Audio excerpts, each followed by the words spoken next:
સાથે ગુજરાત ફર્સ્ટનું બઝર વાગી ચૂક્યું છે કારણ કે મોટા સમાચાર મળી રહ્યા છે। જમ્મુ કાશ્મીરથી સમાચાર જ્યાં અનંતનાગમાં એક આતંકી હુમલો થયો છે।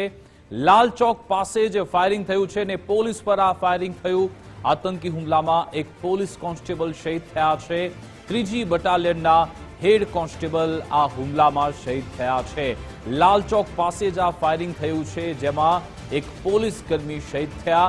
3જા બટાલિયનના હેડ કોન્સ્ટેબલ જે આપણી વચ્ચે રહ્યા નથી અને હવે સુરક્ષા દળ દ્વારા આ વિસ્તારની ઘેરાબંધી કરી દેવાઈ અને આતંકવાદીઓને પકડવા માટે સર્ચ ઓપરેશન ચાલુ કરી દેવામાં આવ્યું છે।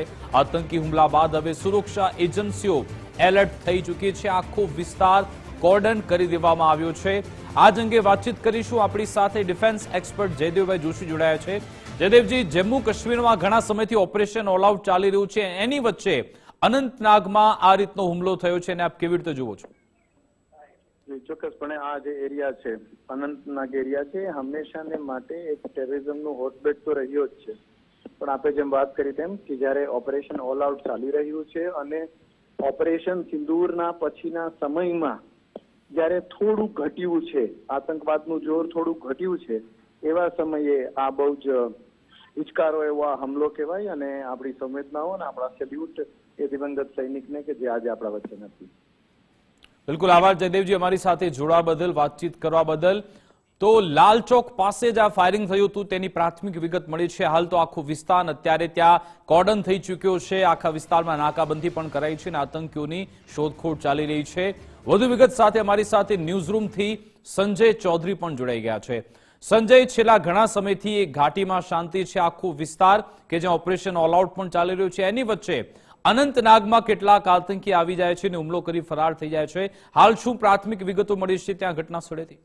વિકાસ, એક સવારના સમયે દક્ષિણ કાશ્મીરની અંદર અનંતનાગની અંદર કોકેનાગ રોડ ઉપર જ્યારે પોલીસ ગસ્ત લગાવી હતી, પોલીસ ત્યાંથી પેદલ માર્ચ કરી રહી હતી, તે દરમિયાન અચાનક જ આતંકવાદીઓએ પોલીસની ટીમ ઉપર ફાયરિંગ શરૂ કરી દીધું હતું અને જ્યારથી પોલીસ એ સ્થિતિને સમજે ત્યાં સુધી પોલીસના એક હેડ કોન્સ્ટેબલ હતા આસિક હુસેન કુરેશી, તેમને ગોળીઓ વાગવાથી તે ગંભીર થયા હતા। તેમને બચાવવા માટેના ઘણા પ્રયાસો કરવામાં આવ્યા અને તેમને તાત્કાલિક હોસ્પિટલ પણ લઈ જવામાં આવ્યું હતું, પરંતુ દુઃખદ સમાચાર એ છે કે તે આપણી વચ્ચે રહ્યા નથી, તે શહીદ થયા છે।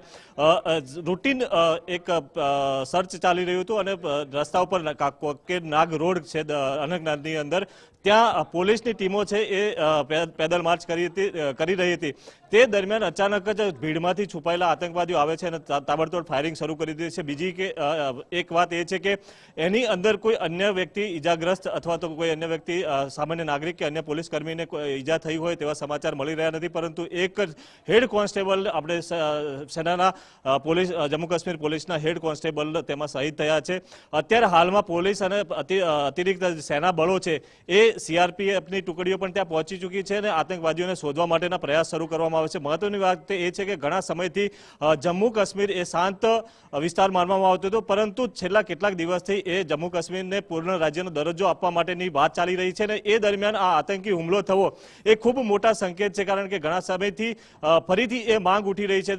ત્યાંના સ્થાનિક નેતાઓ છે, આગેવાનો છે, તે પણ માંગ કરી રહ્યા છે કે હવે કાશ્મીરને પૂર્ણ રાજ્યનો દરજ્જો આપવામાં આવે અને ત્યાં વિધિવત સરકારની સ્થાપના કરવામાં આવે, આવી માંગો થઈ રહી। તે દરમિયાન આ હુમલો થવો એ ઘણો સૂચક છે। પોલીસ પોતાની કામગીરી કરી રહી હતી, ઘણા સમયથી કાશ્મીર અને ખાસ કરીને દક્ષિણ કાશ્મીરની અંદર શાંતિનો માહોલ હતો, લોકો પોતાના જીવનમાં સારી રીતે પસાર કરી રહ્યા હતા, પરંતુ આ અચાનક આતંકી હુમલાએ ઘણા પ્રશ્નો ઉઠાવી દીધા છે, કારણ કે ઓપરેશન ઓલ આઉટ ચાલી રહ્યું છે। જે ઓપરેશન ઓલ આઉટ છે એની અંતર્ગત ઘણા આતંકવાદીઓને સર્ચ કરી અને ઠાર કરવામાં આવ્યા છે, પરંતુ આ અચાનક જ પહોંચવા અને ફાયરિંગ કરવો એ મોટા સંકેત છે। હાલમાં સેના અને સીઆરપીએફની ટુકડીઓ આતંકીઓને શોધવા માટે આભાર સંજય, અમારી સાથે જોડાવા બદલ, વાતચીત કરવા બદલ।